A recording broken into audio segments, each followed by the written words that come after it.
The Battle of Sewell's Point. First naval skirmish on Virginia soil. The Civil War had barely begun.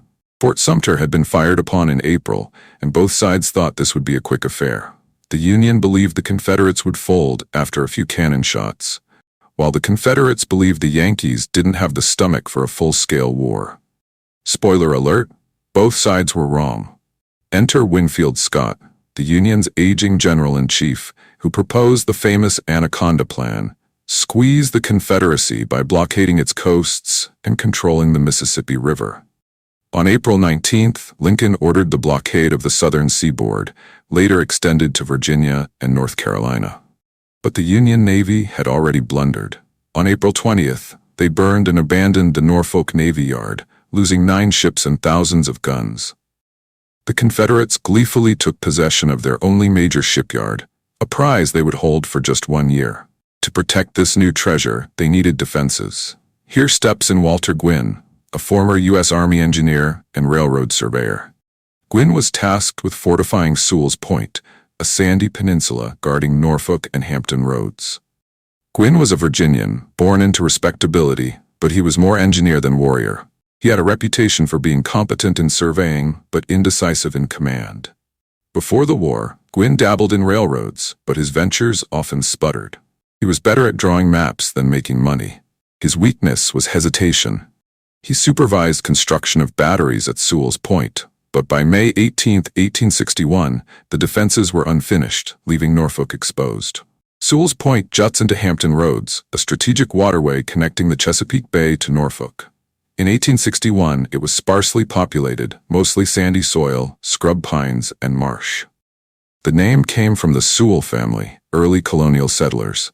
Its importance lay in geography. Whoever controlled Sewell's Point controlled access to Norfolk and the Elizabeth River. On May 18, 1861, the Union gunboat USS Monticello, commanded by Captain Henry Eagle with Lieutenant Daniel L. Braine, future Rear Admiral, steamed into Hampton Roads. Spotting the unfinished Confederate battery at Sewell's Point, Monticello opened fire. The Confederates had no guns in place. Gwynn's men could only watch as shells exploded harmlessly in the sand. It was like shooting fish in a barrel, except there were no fish, just nervous militia ducking behind dunes. By May 19th, Gwynn's men had installed 3 32-pounder cannons. Now the battery had teeth. Commanding the guns was Captain Peyton H. Colquitt of Georgia. Colquitt came from a prominent Georgia family. His brother Alfred would later become a Confederate general and governor of Georgia. Peyton himself was brave, fiery, and proud of his state. He commanded the Columbus Light Guard, a militia unit. Colquitt was inexperienced in large-scale warfare, but he compensated with boldness. When the Monticello returned, Colquitt realized he had no Confederate flag to raise. Improvising, he hoisted the Georgia state flag over the battery. It was a cheeky move. A reminder that this was as much about pride as firepower. Monticello, joined by USS Thomas Freeborn, fired 2 shots to begin the renewed attack. Colquitt's battery roared back. Confederate gunners, green but determined, scored hits on Monticello, punching holes in her hull. The Union gunboat limped back to Fort Monroe, battered but afloat. The Confederates cheered. They had repelled the mighty Union Navy with just 3 guns and a Georgia flag.